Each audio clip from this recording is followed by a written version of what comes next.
Welcome to Betrayal Trauma Recovery, BTR.org. I'm Anne. We've opened up some new group session times that work for Australians and also for women in the UK. Go to btr.org/group to see if the group sessions will work for you.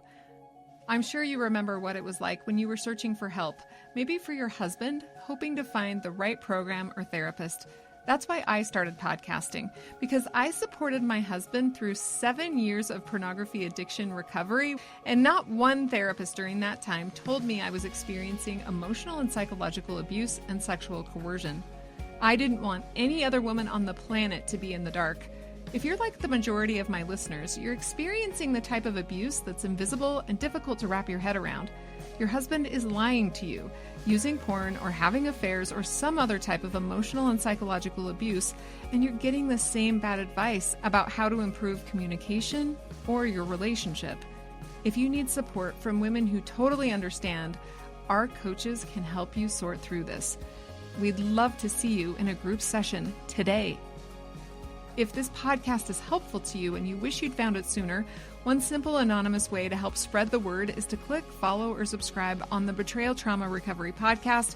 Every 5-star rating helps make this podcast more visible and will help save other women from getting the wrong kind of help, like a couple program that will make this type of abuse worse. Your support means I can continue sharing this life-changing information with women throughout the world for free. Scroll to the bottom of any page on btr.org and click on Support the Podcast. Thank you. I couldn't do this without you. I'm honored to have a member of our community on the podcast today. We're going to call her Florence. She's 75 years old. She's experienced over 40 years of betrayal trauma. She discovered her husband's infidelity just 3 days after their wedding. She is strong, insightful, and courageous. Florence, can you talk about your first reaction to finding out about your husband's double life? My first reaction was devastation and fear. Back in those days, women didn't have the same options that they do today. And I had just moved my 2 daughters and myself to a new location where I had no friends and no associates, and very little opportunity to find gainful employment to support myself. In doing so, I had cut off any support systems that I might have had, and I was really on my own. So were you married before this? I was. You had children? I was. Okay. I had 2 daughters. So you had 2 daughters coming into this Right, marriage. and they were 5 and 8. I went very deep into a place of trying to comprehend. I didn't call myself a spiritual person at that time in my life. I did not have a religious persuasion, and I found myself searching. In order to do that, I did what I think a lot of people do from what I've read, is that they explore with their spouse, trying to figure out what it is that their spouse is looking for and needing. And of course, that leads one into probably the darkest places on earth, because it's a world of debauchery. It didn't take me long to figure out that that was not for me. You know, I had to make a heartfelt decision and tell my husband that I could not live that kind of life with, sex with other people and going to nudist camps and pornographic exhibitions. I mean, it was just not the right thing for me at all. It hurt my heart. It didn't help my heart. And he apologized and swore that he would never make those bad choices again. And we started over until the next time. And by the next time I became aware of his activities, I knew enough to go for help. We both went through a lot of counseling. It came trailing back in, and the problem was I didn't realize that he had regressed back to those activities. I only was experiencing the negative behavior and the abuse, which after 20, 25, 30 years of marriage, you get to the point where you do your own thing. You make the best of it. And if somebody wants to be a damn fool and act like a child, let them be a damn fool and act like a child. You just can't let your life be run by that, Did you know you were being abused, or did you just think of it as, oh, I knew my I husband? knew I was being abused, and I knew he was sick. I've been doing a lot of reflecting because the last year has been a year of repeated difficulties and such a challenge. And I remember back when my youngest daughter was 15 years old, and she and I took a trip out west when we visited a childhood friend of mine. And he asked me face to face, "What's wrong? You're not right." I said, "Well, my husband isn't right. He's sick." I didn't elaborate on it. How could I? I didn't have the words for it. I remember thinking many years later, the only people that I could tell that to were people that I'd known for a long time who actually had some confidence in me, because I became aware of the fact that nobody would believe me. Mm-hmm. People will say, "Oh, he's so charming. Oh, he's such a sweet man." And he is. And he's a beguiling, needful child.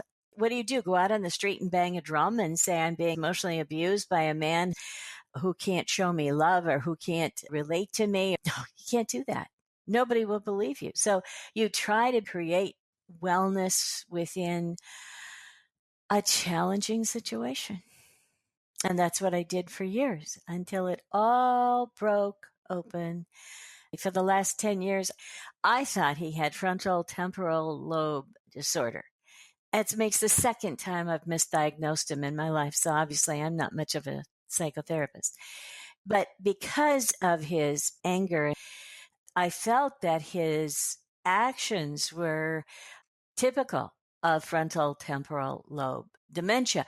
In fact, I actually got him to go to a neurologist. It was really embarrassing and a waste of time. It's not Alzheimer's. I'm right. It's frontal temporal lobe. Well, I wasn't right. Yeah, it's very hard when you get older. Things don't work the way they used to, and sex isn't what it was when you were kids. But every now and then you get an opportunity to enjoy one another to some extent. And he gave me an STD. And that was the rude awakening. He had been back to his old tricks. Oh, I am so sorry. That must have been so shocking and devastating. Hopefully, it brings you some kind of solace to know that you were resisting his abuse the entire time you were going for help. And the professionals and the experts that you went to, they didn't give you the right information. I am so sorry. The extent of the suffering that we go through for years and years cannot be underestimated. You mentioned that as you got older and it just continued to happen over and over, that you started detaching. Is that kind of where you are now? It's been like a fast forward of an earlier movie of everything that ever occurred.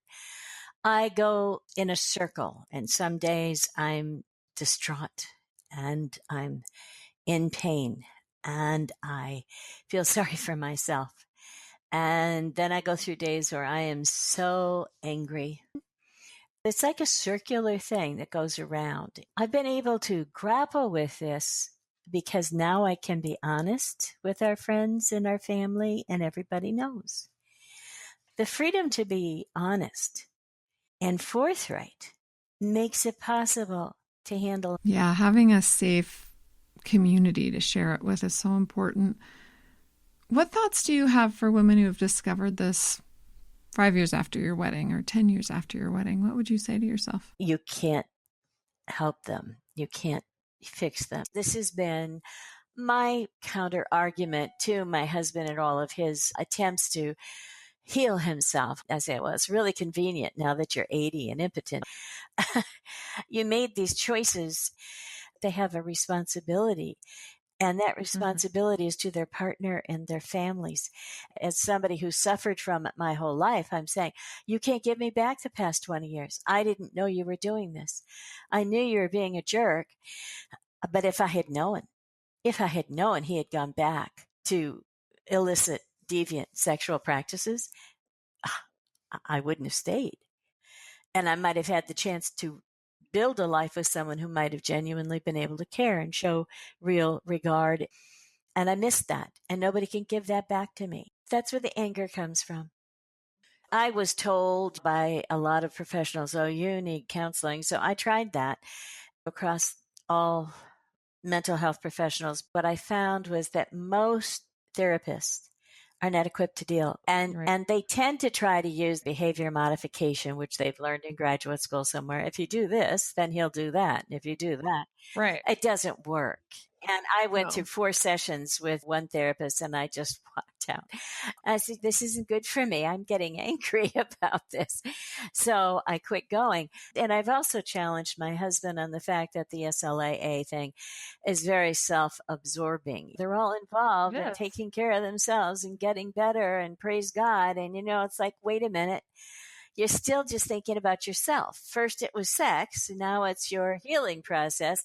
Where does that leave me? And it still leaves me on my own. It still leaves me wanting and, wanting. Yeah. I'm so sorry. It's awful. Having experienced this emotional abuse long term, right? Your whole life, and then not having anybody identify it for you and having the professionals that you went to for help blame you and make you part of the problem. When you found Betrayal Trauma Recovery, when you found this podcast, how did you feel? It was good to know that I wasn't alone. Most people just don't get it. They think your husband's a philanderer. Well, of course they are, but there's so much more to it than that. The best thing that's happened to me in the last year is the ability to be honest, to speak my truth. I am still sad about the loss that I've had in my life. There are people that have worse lives, but I think that people need to reevaluate who they are and what they want. And I do think that a lot of women, myself included, were raised with low expectations and low sense of self. And so we didn't really know when we weren't being treated well. We may have known it, but we didn't think we had any right to do anything about it. Well, I'm glad that you know now that you are important and that your needs matter and that you deserve respect and you deserve to be cared for. Living in that alternate reality that you lived in for so long is exactly why I wrote the Living Free workshop, so that women can see reality, that you are incredible, you are strong, you are capable, and that you are powerful. So to get more information about the Living Free workshop, go to btr.org/livingfree. And thank you so much, Florence. You are brave and amazing, and we all stand on your shoulders and the shoulders of the women who came before us. So thank you so much. If this podcast is helpful to you, please help us reach other women by following or subscribing and giving us a 5-star rating. Thank you for helping other women find us. If you've already purchased a copy of my book, Trauma Mama, Husband Drama, please circle back and give it a 5-star rating. A lot of women are searching for books about betrayal trauma on Amazon, and rating Trauma Mama will help them find this podcast, which is free to everyone. Your donations keep this podcast going. Go to our website, btr.org, scroll to the bottom, click on Support the BTR Podcast. And until next week, stay safe out there.